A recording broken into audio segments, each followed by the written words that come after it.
എങ്ങനെയാ മോളെ നീ ഇങ്ങനെ ആയിപ്പോയെ? എന്തിനാ മോളിങ്ങനെ മമ്മി തോൽപ്പിക്കുന്നത്?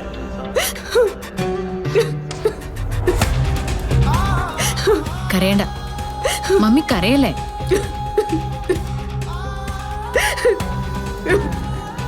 കരയില്ലേ മമ്മി.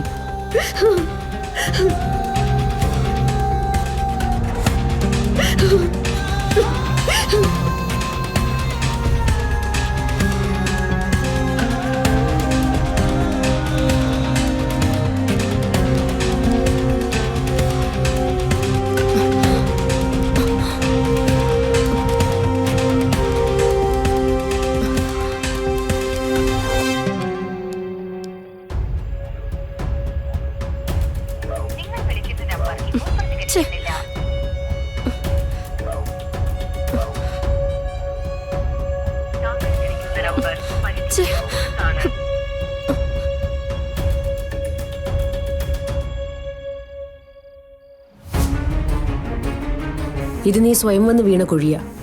ഇതിന് നിന്നെ എങ്ങനെ രക്ഷിക്കേണ്ടെന്ന് എനിക്കറിയില്ല. മമ്മി,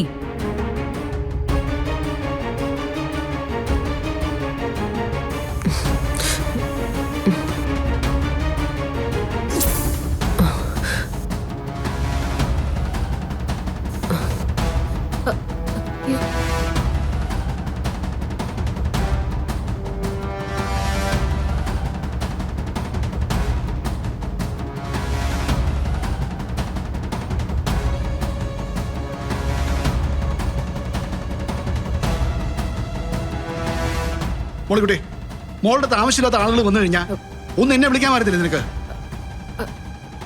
ഞാൻ ചോദിച്ചത് കേട്ടില്ലേ മോളിക്കുട്ടി? വരും, അടുത്തിരിക്കും, ചിലപ്പോ കണ്ണീരൊലിപ്പിച്ച് കാണിച്ചെന്നിരിക്കും.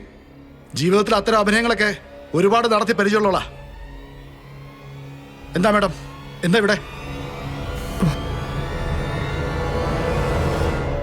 ഞാൻ ചോദിച്ചത് സിത്താര മാഡം കേട്ടില്ലേ? ഈ ഹോസ്പിറ്റലിൽ, ഈ മുറിയിൽ നിങ്ങൾക്ക് എന്താ കാര്യം എന്നാ ചോദിച്ചേ? എന്താ മോളെ ഇവിടെ നിന്നോട് പറഞ്ഞേ? നിനക്ക് പറ്റിയ അപകടത്തിൽ സങ്കടമുണ്ടെന്ന് പറഞ്ഞോ? പറഞ്ഞു കാണും. ഇരുട്ടിന്റെ മറവിൽ കൊല്ലാൻ ആളെ വിടാനും പാതിരാത്രി ആകുമ്പോ അടുത്ത് വന്നിരുന്ന് ആശ്വസിപ്പിക്കാനും ഒരു പ്രത്യേക മികവ് തന്നെ വേണം. ആ അതുണ്ട് സിത്താര ശ്രീനിവാസൻ എന്ന അയൻ ലേഡിക്ക്. മോളെ കൊല്ലാൻ ആളെ അയച്ചത് നീയല്ലേ?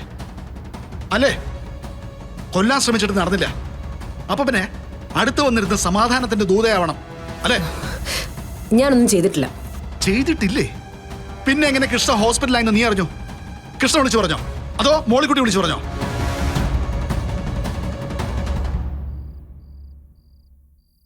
ഈ പാതിരാത്രി ഇത്രയും ദൂരം യാത്ര ചെയ്ത് നീ എന്തിനു വന്നു?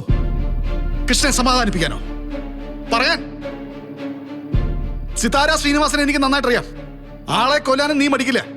പക്ഷെ ഒരു കാര്യം ഞാൻ പറഞ്ഞേക്കാം, ഒളിഞ്ഞോ തെളിഞ്ഞോ കൃഷ്ണമോളെ നീ ഉപദ്രവിക്കാൻ ശ്രമിച്ച വില കൊടുത്ത് വാങ്ങുന്ന ഗുണ്ടകളുടെ സഹായമൊന്നും വേണ്ട. അടച്ചുപൂട്ടി ഭദ്രമെന്ന് വിചാരിച്ചിരിക്കുന്ന നിന്റെ കൊട്ടാരത്തിലേക്ക് ഞാനങ്ങ് വരും. ആർക്ക് മുമ്പിലും ഉയർത്തിപ്പിടിക്കുന്ന നിന്റെ ഈ ശിരസുണ്ടല്ലോ, അത് വെട്ടിത്താഴിടും ഞാൻ.